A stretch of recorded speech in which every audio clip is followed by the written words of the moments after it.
আমি শুধু বলতে চাই আগামীর বাংলাদেশটা কেমন হবে। আমি বলি আরেকটা লড়াই হবে ইনশাআল্লাহ। একটা লড়াই হয়েছে ফ্যাসিবাদের বিরুদ্ধে, আরেকটা লড়াই হবে দুর্নীতির বিরুদ্ধে ইনশাআল্লাহ।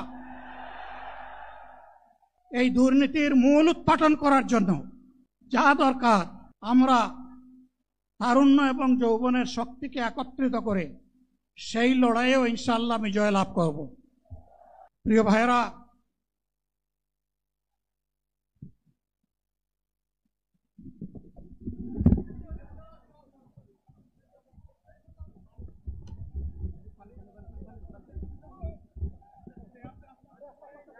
আপনারা অবস্থান করুন যার যার জায়গায়।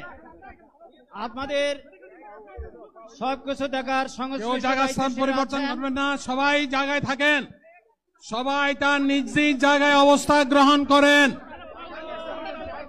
সবাই তার নিজ নিজ জায়গায় অবস্থান গ্রহণ করেন। আপনারা নিজ নিজ জায়গায় থাকুন, প্রয়োজনীয় দিক নির্দেশনা দেওয়া হবে। আপনাদের উত্তেজিত উদ্বেলিত হওয়ার কোনো কারণ নেই।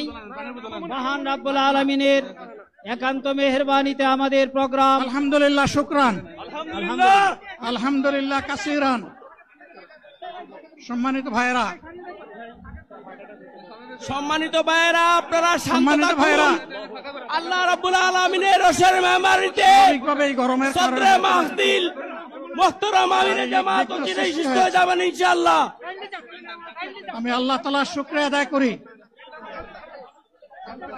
আল্লাহ তাআলার শুকরিয়া আদায় করি আবার আপনাদের সামনে দাঁড়াতে পেরেছি। আমি বলেছিলাম দুর্নীতিমুক্ত বাংলাদেশ ইনশাআল্লাহ সবাইকে নিয়ে আমরা গড়ব।